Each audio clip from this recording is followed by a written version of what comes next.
With President Trump having returned to the White House in 2025, the world watches as he boards Air Force One. But here's what most people don't know. The iconic Boeing 747s serving as Air Force One today were ordered by Ronald Reagan, designed by Nancy Reagan, and first flown by George H.W. Bush. These aircraft have carried 8 presidents across 3 decades. Their reign is nearing its end. The replacement program has become one of the most expensive, controversial, and politically charged defense acquisitions in American history. From presidential design battles to a $2.4 billion loss for Boeing, from surplus Russian airline jets to offers from Middle Eastern monarchies, this story has everything. And it all started with a First Lady's vision of the American Southwest. In 1985, the Air Force needed to replace aging Boeing 707s that had served since the Kennedy era. The competition came down to Boeing's 747 versus McDonnell Douglas's DC-10. The Air Force specified at least 3 engines and a 6,000-mile unrefueled range. Both aircraft qualified on paper, but Boeing's 747 won for several reasons: greater size, superior range, and an established track record with presidential modifications. The DC-10 had another problem. Following American Airlines Flight 191 in 1979 and other high-profile accidents, the trijet struggled with a damaged safety reputation. Boeing's proposal prevailed. President Reagan ordered 2 identical 747-200B aircraft, but he never flew in them. The design responsibility fell to First Lady Nancy Reagan, who created an interior aesthetic reminiscent of the American Southwest, with earth tones and desert colors reflecting the couple's California roots. Her design would define Air Force One's appearance for decades. The aircraft were completed in 1986 and first flew in 1987, but delivery was delayed until 1990 due to problems with interior wiring for communication systems. George H.W. Bush became the first president to fly them in September 1990. These aren't just fancy passenger jets. The technical requirements established by the VC-25A set the template for all future presidential aircraft. Start with electromagnetic pulse protection. The aircraft features approximately 238 miles of wiring, twice that of a regular 747. All wiring is covered in heavy shielding for nuclear EMP protection. This addresses multiple EMP phases, including the high-frequency E1 phase that can directly couple into equipment, and the E2 phase that creates induced currents in power and communication lines. The shielding uses mild steel plate construction with welded seams to ensure minimum 80 decibel attenuation. Then there are the defensive systems. The VC-25A carries the AN/ALQ-204 Matador system to jam enemy radar, infrared countermeasures with flare dispensers to spoof heat-seeking missiles, and chaff dispensers to defeat radar-guided missiles. Additional classified capabilities likely include secure satellite communications, advanced threat detection systems, and hardened command and control facilities that allow the aircraft to function as an airborne command center during national emergencies, all while maintaining a civilian appearance. By 2015, the VC-25A fleet was approaching the end of its planned service life. The Presidential Aircraft Recapitalization Program officially began. Then, Donald Trump became president-elect. In December 2016, Trump threatened to cancel the entire program, tweeting that costs were out of control and demanding the government cancel order. This public pressure forced intensive renegotiations throughout 2017. In February 2018, a handshake deal was struck for $3.9 billion. The White House claimed $1.4 billion in savings compared to earlier estimates. Boeing publicly credited Trump for negotiating a good deal. But here's where the story gets interesting. A crucial factor in controlling costs was the Air Force's acquisition of 2 surplus Boeing 747-8 airframes originally built for Transaero, a now defunct Russian airline.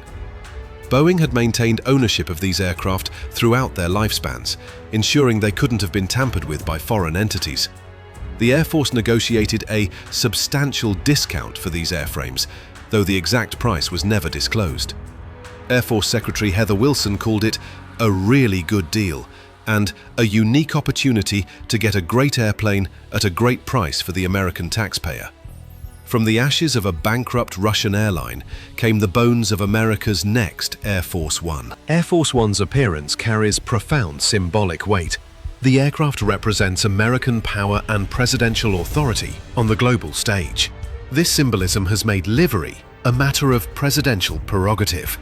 In June 2019, President Trump unveiled his preferred redesign for the new aircraft: a prominent deep red stripe along the fuselage and a dark blue underside, departing from the traditional light blue and white scheme that had defined Air Force One since the Kennedy administration.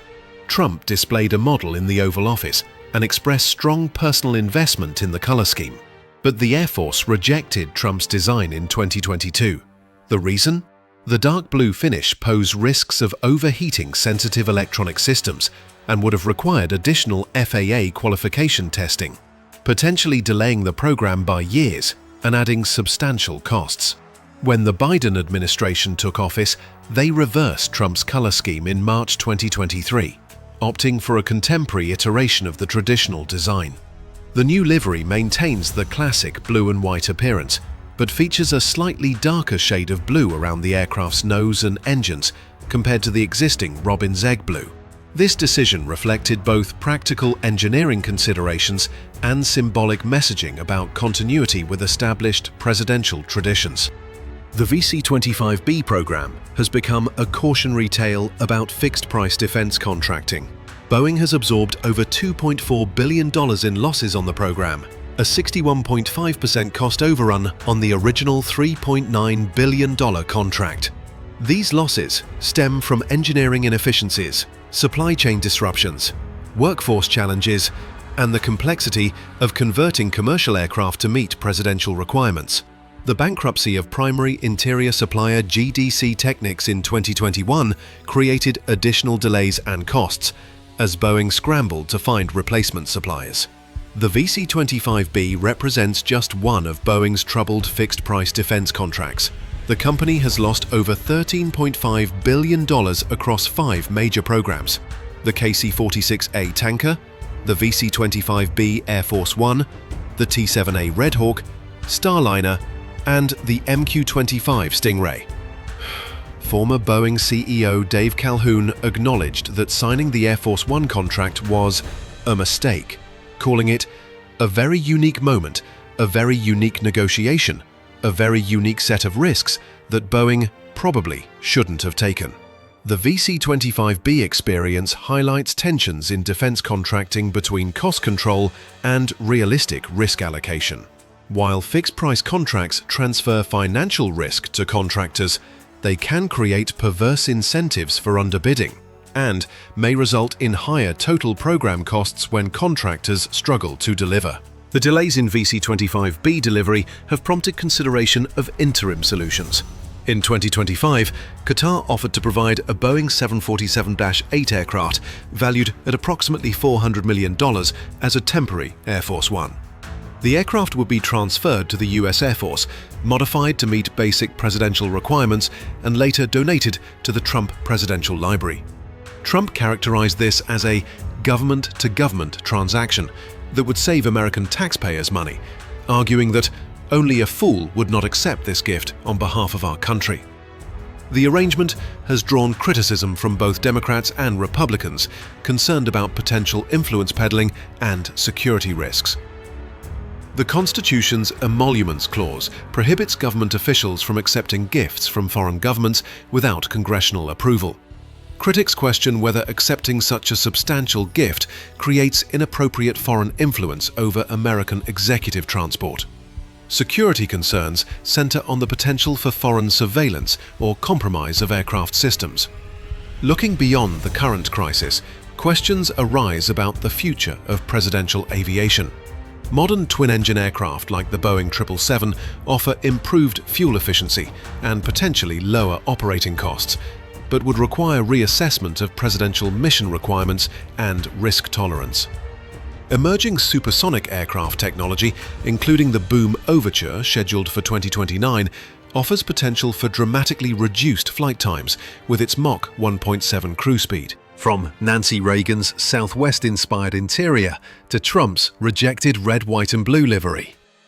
From surplus Russian airline jets to Qatari diplomatic offers, the Air Force One replacement program has become more than a defense acquisition. It embodies the complex intersection of engineering challenges, political symbolism, fiscal responsibility, and national security requirements. The current VC-25A aircraft are now over 35 years old, far exceeding their original 30-year design life. They maintain an 81% mission-capable rate, but maintenance costs continue to climb. Operating each VC-25A costs $210,877 per hour. Boeing's massive losses, the program's repeated delays, and the political controversy surrounding everything from paint schemes to foreign gifts all illustrate the extraordinary challenges of creating the world's most capable presidential aircraft. The VC-25B will eventually enter service. The real question is whether future presidential aircraft programs can deliver required capabilities on schedule and within reasonable cost parameters, while maintaining the symbolic importance that makes Air Force One a unique global icon of American presidential power. Which design do you prefer? The classic Kennedy-era livery or Trump's proposed red, white and blue scheme? Let me know in the comments.